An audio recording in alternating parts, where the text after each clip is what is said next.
दिल्ली का gruesome crime साक्षी murder case जिसने सबको हिला कर रख दिया है। मेरे कई लॉ स्टूडेंट्स और कलीग्स मुझसे पूछ रहे थे कि मैम इसमें इतने सारे लोग वहां पर मौजूद थे लेकिन कोई भी कातिल साहिल खान को रोकने के लिए आगे क्यों नहीं आया। हमारे फाइट फॉर अ राइट के एक सब्सक्राइबर अश्विनी भाई ने भी हमसे पूछा है।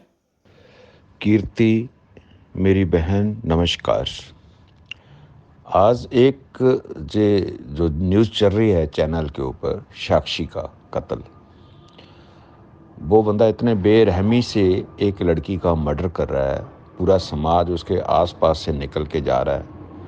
पूरा समाज एक मेजॉरिटी बनाकर उस लड़के को पकड़ सकता था। चलो ये हमारे हिंदुस्तान का दुखांत है।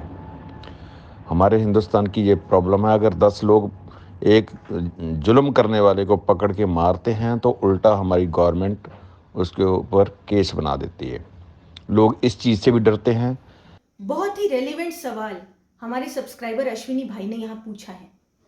क्योंकि ये सिर्फ साक्षी मर्डर केस में ही नहीं बल्कि हमने ऐसे बहुत सारे केसेस देखे हैं जिसमें कि ब्रॉड डे लाइट में सड़क पर क्रिमिनल्स आते हैं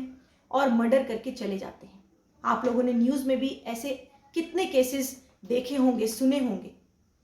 तो ऐसे में जो वहां पर लोग मौजूद होते हैं वो क्यों नहीं आगे आते विक्टिम को बचाने के लिए, और क्यों नहीं वहां पर अटैकर को हटाते हैं, क्यों नहीं कोशिश करते हैं कि अटैकर को पकड़ के विक्टिम से दूर कर दिया जाए और किसी भी तरह विक्टिम को बचाया जाए। जैसे कि इस साक्षी मर्डर केस में साहिल खान को किसी ने हटाया नहीं, जबकि पीछे से बहुत लोग वहां से गुजर रहे थे। तो इसका सबसे बड़ा रीजन ये है कि लोगों के मन में एक डर है कि अगर हम सामने आएंगे और विक्टिम को बचाने की कोशिश करेंगे, और ऐसे में अगर हमने अटैकर को हटाया और अटैकर पर हटाने के लिए हमने कुछ फोर्स यूज किया, या जैसे मान लो कि साहिल खान के इस मर्डर केस में अगर साहिल को किसी ने पीछे से हटाने की कोशिश की होती, या डंडा मारा होता या पत्थर मारा होता, तो जरूर वो जो है उस समय साक्षी बच सकती थी। लेकिन ऐसा कोई क्यों नहीं करता? क्योंकि सबको लगता है कि अगर हमने ऐसा कुछ किया तो हमारे ऊपर ही केस दर्ज हो जाएगा, हम ही कोर्ट कचहरी में फंस जाएंगे, हमारे ऊपर क्राइम रजिस्टर हो जाएगा। तो इसके लिए मैं ये बताना चाहती हूं कि लॉ में ऐसे केसेस में अगर आप किसी विक्टिम को बचाते हैं जहां पर अटैकर अटैक कर रहा है, उसके ऊपर ब्रूटली अटैक कर रहा है जिससे कि विक्टिम को ग्रीवियस चोट आ सकती है या उसका मर्डर हो सकता है, वो मर सकता है विक्टिम, या मर सकती है। ऐसे में अगर आप विक्टिम को बचाने के लिए, अटैकर को हटाने के लिए, अटैकर के ऊपर अगर आप कोई हर्ट पहुंचाते हैं या उसके ऊपर कोई चोट पहुंचाते हैं, ऐसे में आपको लॉ प्रोटेक्ट करता है। हमारे देश का जो कानून है आईपीसी का, इंडियन पिनल कोड, वो आपको प्रोटेक्ट करेगा। इसीलिए मैं ये बताने आई हूं ताकि लोगों में ये डर खत्म हो कि अगर हम किसी को बचाएंगे, सड़क पर क्राइम होते हुए देखकर किसी विक्टिम को बचाएंगे, तो ऐसे में लॉ आपको बचाएगा, ये आपको पता होना चाहिए। आईपीसी का सेक्शन 97, आप ध्यान रखिए, सेक्शन 97 आईपीसी का क्या कहता है? Every person has a right subject to the restrictions contained in section 99 to defend, number 1, his own body and the body of any other person against any offense affecting the human body। यानी कि हर व्यक्ति को यह right है कि वो अपनी body को प्रोटेक्ट करे या फिर किसी और की बॉडी को प्रोटेक्ट करे, कोई भी ऐसे ऑफेंस के खिलाफ जो ऑफेंस उसकी या सामने वाले की ह्यूमन बॉडी को इफेक्ट कर रहा है। यानी कि मैं आपको एग्जांपल से, साक्षी मर्डर केस के एग्जांपल से ही बताती हूं कि अगर साक्षी को बचाने के लिए, जहां पर कि साहिल खान साक्षी को ब्रूटली वार कर रहा था, नाइफ से मार रहा था, चाकू से, पत्थर से मार रहा था, उस समय अगर आप साक्षी को बचाने के लिए साहिल खान को हटाते हो या साहिल खान को मारते हो, तो आपको पूरा राइट है कि आप ऐसा कर सकते हो, क्योंकि ये एक सेल्फ डिफेंस में आएगा। यानी सेल्फ डिफेंस सिर्फ इतना ही नहीं कहता है कि आप सिर्फ अपने आप को बचा सकते हो, आप सामने वाले को भी बचाने के लिए सेल्फ डिफेंस यूज कर सकते हो। और किस हद तक कर सकते हो वो आगे सेक्शन 100 बताता है। सेक्शन 100 आईपीसी का कहता है कि when the right of private defence of the body extends to causing death, यानी ऐसे केसेस में अगर आप अटैकर को हटाने के लिए और विक्टिम को बचाने के लिए अगर आपके हाथों अटैकर का मर्डर भी हो जाता है, वो मारा भी जाता है, तो भी लॉ आपको प्रोटेक्ट करेगा, क्योंकि लॉ आपको ये कहता है, इसमें सिचुएशंस दी हैं कि the right of private defence of the body x tends under the restrictions mentioned in the last preceding section, यानी 99 के रिस्ट्रिक्शंस जो मैं आगे बताऊंगी आपको, to the voluntary causing of death or of any other harm to the assailant if the offense which occasions the exercise of the right be of any other descriptions hereinafter enumerated, namely, number 1, such an assault as may reasonably cause the apprehension that death will otherwise be the consequence of such assault. यानी अगर आप ऐसा कोई assault देख रहे हैं या आपके साथ अगर कोई ऐसा assault करने जा रहा है जिससे कि आपकी डेथ हो सकती है, या आप सामने वाले को देख रहे हैं कि उसकी डेथ हो सकती है अटैकर के द्वारा, तो ऐसे में आप अपने आप के बचाव में या सामने वाले के बचाव में उस एसेलेंट का मर्डर भी कर सकते हैं। पर एप्रीहेंशन क्या होनी चाहिए कि सामने वाला आपको जान से मार देगा, या जो अटैकर है वो दूसरे किसी को, जो आपकी आंखों के सामने किसी और को, वो जान से मार डालेगा। Number 2, such an assault as may reasonably cause the apprehension that grievous hurt will otherwise be the consequence of such assault, यानी जो assault कर रहा है अटैकर, वो ग्रीवियस हर्ट पहुंचा रहा है आपको या सामने वाले को ग्रीवियस हर्ट पहुंचा रहा है। ग्रीवियस हर्ट यानी आपके कोई अंग काट दे रहा है या आपके सिर पर बहुत गहरी चोट दे रहा है, ऐसे में आप उसके ऊपर वापस अटैक कर सकते हैं डिफेंस में। अगर आप डिफेंस में उस अटैकर को वापस अटैक करते हैं तो आप लायबल नहीं होंगे, आपको लॉ प्रोटेक्ट करेगा। Number 3, N assault with the intention of committing rape, अगर कोई आपके साथ रेप कर रहा है या आपकी आंखों के सामने कोई आपकी बहन या बेटी के साथ रेप कर रहा है आपकी आंखों के सामने, उस समय आप उस व्यक्ति को मार सकते हो, अटैक कर सकते हो बचाने के लिए डिफेंस में। Number 4, an assault with the intention of gratifying unnatural lust, यानी कि रेप जैसा बताया वैसे ही कोई अगर अननेचुरल लस्ट की पूर्ति के लिए कर रहा है प्रयास, तो ऐसे में आप सेल्फ डिफेंस यूज कर सकते हो, जो कि जिसकी हद कहां तक है कि आप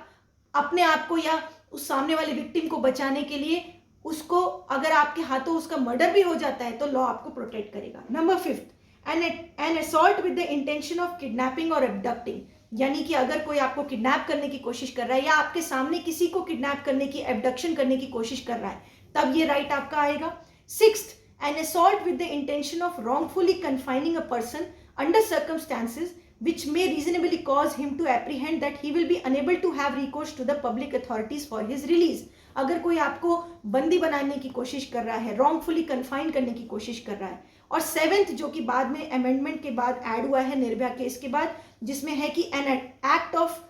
throwing or administering acid or an attempt to throw or administer acid which may reasonably cause the apprehension that grievous hurt will otherwise be the consequence of such act, यानी कोई आपके ऊपर एसिड फेंकने की कोशिश कर रहा है या उस आपके सामने किसी के ऊपर एसिड फेंकने की कोशिश कर रहा है जिसकी वजह से ग्रीवियस हर्ट हो सकती है, तो ऐसे केसेस में आप प्राइवेट डिफेंस यूज कर सकते हो। इस सेक्शन 100 को सेक्शन 97 के साथ पढ़ा जाना चाहिए, क्योंकि 97 कहता है कि आपके साथ या आपके सामने किसी और के साथ हो रहा हो। तो कुछ लोगों को तो ये नॉलेज है कि हाँ, मेरे साथ अगर कोई ग्रीवियस हर्ट या मेरी डेथ करने की कोशिश कर रहा है तो मैं अपना right of private defence use कर सकता हूँ, लेकिन बहुत सारे लोगों को ये नहीं पता होगा कि ये दूसरे के लिए भी है। यानी आपकी आंखों के सामने अगर किसी और के साथ ऐसा क्राइम हो रहा है, कैसा क्राइम, जो मैंने आपको 7 चीजें बताई जो सेक्शन 100 में दी गई हैं, यानी कि आपके साथ या आपकी आंखों के सामने किसी का मर्डर करने की कोशिश कर रहा है या ग्रीवियस हर्ट पहुंचाने की कोशिश कर रहा है या रेप करने की कोशिश कर रहा है या एसिड फेंकने की कोशिश कर रहा है, ऐसे केसेस में आप अटैकर को हटाने के लिए यानी विक्टिम को बचाने के लिए, या स्वयं के ऊपर हो रहा है तो स्वयं को बचाने के लिए आप कोई भी डिफेंसिव एक्ट अगर करते हैं बचाने के लिए, और ये ध्यान रखना कि ये सेक्शन सेल्फ डिफेंस के लिए है, अपने आप को या सामने वाले को बचाने के लिए है, ये एक अटैक के लिए नहीं है, ये डिफेंस के लिए है। यानी सर्कमस्टेंसेस ऐसे होने चाहिए कि अटैकर आपके ऊपर अटैक कर रहा है तो डिफेंस में आपको लॉ ये छूट देता है कि आप उस अटैकर को मार सकते हैं, और अगर मारने में अगर उसकी मर्डर भी हो गई यानी वो मर भी गया तो लॉ आपको प्रोटेक्ट करेगा। लेकिन उसकी शर्तें क्या हैं, सेक्शन 99 में लिखी हैं। सेक्शन 99 में एक बहुत बड़ी चीज जो लिखी है वो ये कि ऐसे केस में आपके पास अगर समय नहीं है कि आप पुलिस को अप्रोच कर सकते हैं तो ही आप ये राइट का इस्तेमाल कर सकते हैं। यानी अगर आपके पास समय है कि आप पुलिस का रिकोर्स ले सकते हैं तो ये राइट एक्सरसाइज नहीं कर सकते। जैसे साक्षी मर्डर केस का एग्जांपल मैं आपको देती हूँ कि उस समय ये टाइम नहीं था कि पुलिस को फोन किया जाए और पुलिस आए। उतनी देर में तो साहिल खान, उसको 1 मिनट लगा उसको साक्षी को मारने में। तो ऐसे में जो लोग वहां पर चल रहे थे वो इस राइट का एक्सरसाइज कर सकते थे। उस समय नहीं था, टाइम नहीं था पुलिस का रिकोर्स लेने का। सेक्शन 99 कहता है कि ये रिस्ट्रिक्शन है कि आपको अगर समय है कि आप पुलिस का रिकोर्स ले सकते हो तो आप ये राइट एक्सरसाइज नहीं कर सकते। लेकिन जैसे साक्षी मर्डर केस में हुआ कि दिन दहाड़े सड़क पर, और साक्षी मर्डर केस के ही जैसे अगर कोई और क्राइम आप सड़क पर देखते हैं होते हुए जहां पर कोई अटैकर ब्रूटली किसी विक्टिम को अटैक कर रहा है, उसको जान से मारने की कोशिश कर रहा है, तो आप अगर आगे आकर विक्टिम को बचाते हैं और अटैकर को हटाने के लिए आप उसके ऊपर कोई वार करते हैं या डंडे से मारते हैं, पत्थर से मारते हैं। जैसे इस साहिल खान के केस में अगर पीछे से जो लोग जा रहे थे वो चाहते तो उसको पकड़कर हटा सकते थे साक्षी से, या कोई पत्थर वहां पर पड़ा है तो उसको मार सकते थे, कोई डंडा पड़ा है तो उसको मार सकते थे उसको रोकने के लिए। तो ऐसे में उन लोगों के ऊपर आईपीसी कहता है कि हम प्रोटेक्ट करेंगे ऐसे लोगों को, उन लोगों के ऊपर कोई ऑफेंस नहीं बनेगा। सेक्शन 97 से 100 तक जो आईपीसी के सेक्शंस हैं वो प्रोटेक्शन देते हैं।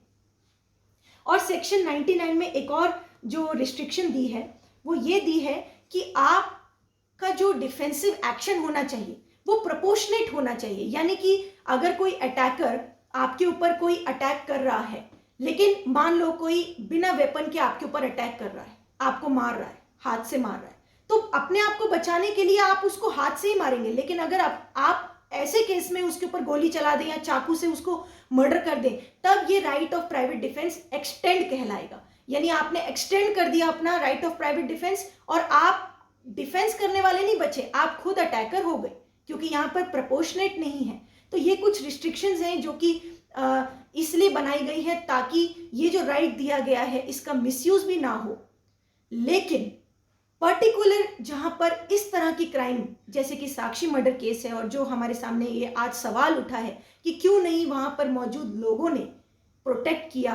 साक्षी को, क्यों नहीं वहां पर गुजरते लोगों ने साहिल खान को रोकने की कोशिश करी, उसका जो डर है जो लोगों में कि अगर हम बचाने जाएंगे हम पर ही क्राइम रजिस्टर हो जाएगा। तो इसीलिए ये नॉलेज बहुत जरूरी है लोगों में कि अगर आप ऐसा कोई क्राइम देखते हैं और उस समय आपको ये सोच आती है कि हम बचाने जाएंगे तो हमारे ऊपर क्राइम रजिस्टर हो जाएगा, तो ये आगे से सोच ना आए और ये डर खत्म हो लोगों में और बचाने के लिए वो सामने जाएं, क्योंकि लॉ आपको प्रोटेक्ट करता है। सेक्शन 97 से 100 तक